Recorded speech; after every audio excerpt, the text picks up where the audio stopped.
Governor of Odisha, Professor Gonsilalji, Union Minister for Agriculture and Farmers Welfare and President of ICAR Society, Sri Narendra Singh Tomarji, Minister of Agriculture and Farmers Empowerment, Government of Odisha, Sri Ranendra Pratap Swainji, Secretary DARE and Director General ICAR, Dr. Himanshu Pathakji, President Association of Rice Research Workers, Dr. Pawan Kumar Agarwalji, Director ICAR National Rice Research Institute, Dr. Amresh Kumar Naikji, scientists, students, and all the participants, ladies and gentlemen. I am happy to be here with you today. I am glad to see young scientists, especially women among you. You have gathered here to participate in the second Indian Rice Congress, which will, over these 4 days, discuss a variety of topics related to this important area. It is heartening to see a gathering of talented scientists who invest their time and energy for rich research, rice research, and also for India's food security and livelihoods. There is no need to underline the importance of rice before this audience. You know very well how rice is the cornerstone of food security in India and also a key factor for our economy. Rice also figures very prominently in our heritage and culture. Right from the Vedas, our ancient literature in Sanskrit and other languages have rich references to this grain and many varieties of rice.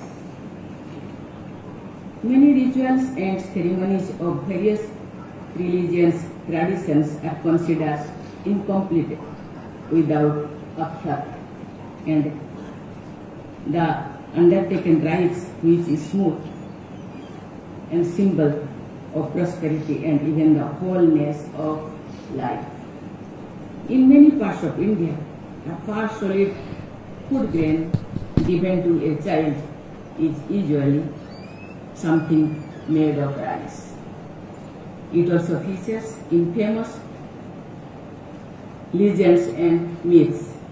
I am sure you remember many tales, such as the one about Sudama's rice, which underlines the bonds of love between old friends. Rice is rightly called the grain of life.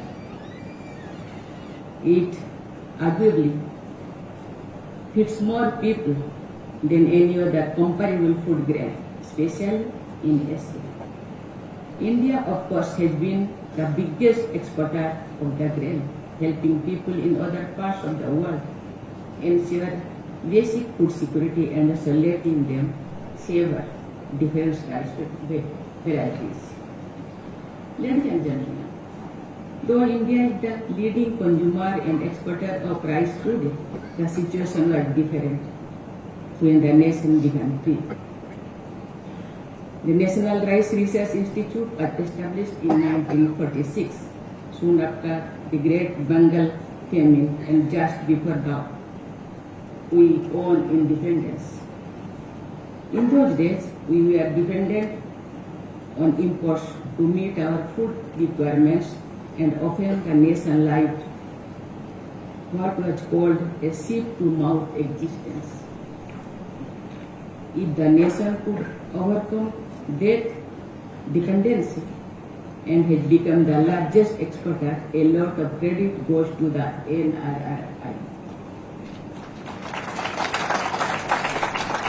The Institute has contributed immensely to India's food security and also to enhancing farmers' lives.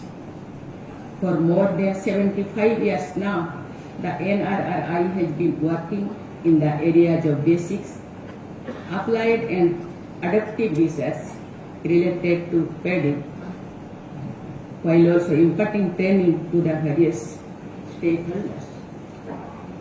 Ladies and gentlemen, India is proud of its rich biodiversity and that includes varieties of rice too.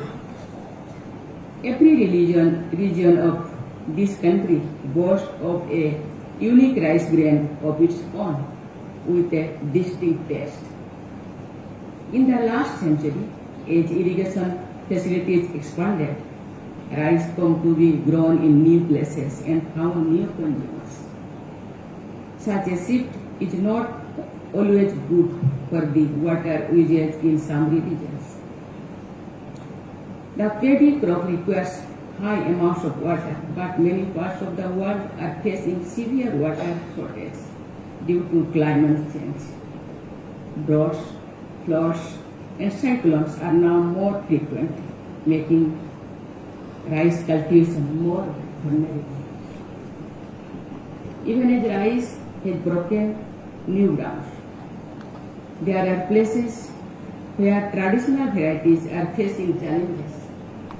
I am glad to know that traditional rice growers from the tribal communities of Odisha have helped conserve and unique genetic resources of rice for ages. I must mention here the exemplary work of Srimati Kamala Pujari from Koraput, who has been collecting and preserving hundreds of rare and endangered crop varieties, including rice.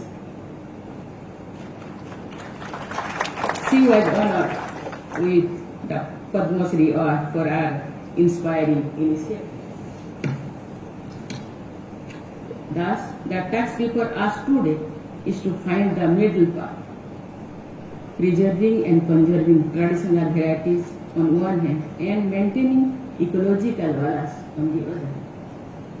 I am therefore happy to learn that NRRI scientists are actively seeking solutions by collecting, identifying and characterizing unique rice germplasm that can survive these cultivation challenges. I am told that this Rice Congress has dedicated sessions to discuss these issues.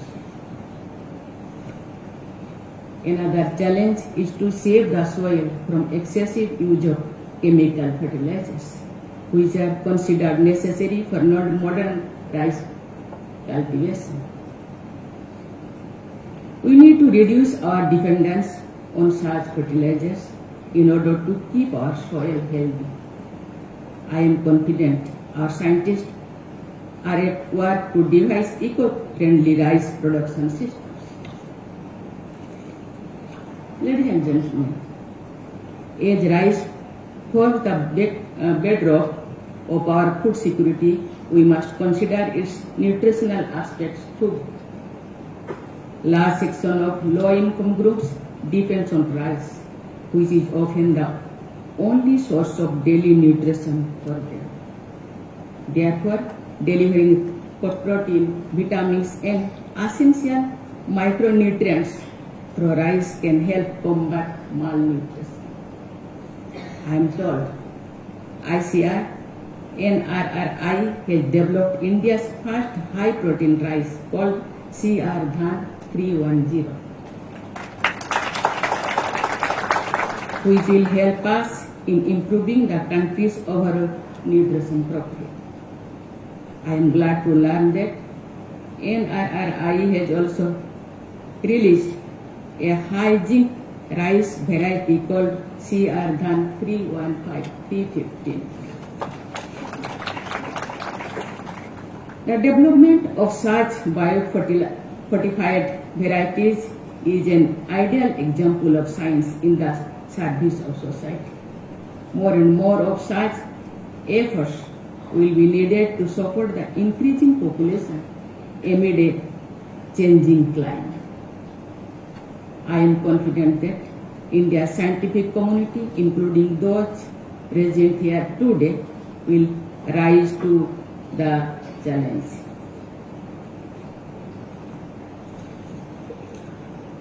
Fruits of science and technology must reach those who need it the most, that is the underprivileged sections of the society. Science and technology should help in removing any division and inequality prosperity of society. I hope this process will speed up with more and more young women taking up science and technology as a career. Ladies and gentlemen, I congratulate the Indian Council of Agriculture Research, the National Rice Research Institute, the Association of Rice Research Workers, and other co-organizers for organizing the second Indian Rice Congress. I am confident that after 4 days of extensive deliberations among rice researchers from India and other countries, the organizers will summarize key suggestions for future considerations. A document presenting the gist of deliberations will be helpful to the policy makers of this country. I wish the second Indian Rice Congress a grand success. Thank you. Jai Hind, Jai Bharat. बहुत बहुत धन्यवाद और आभार माननीय राष्ट्रपति महोदय।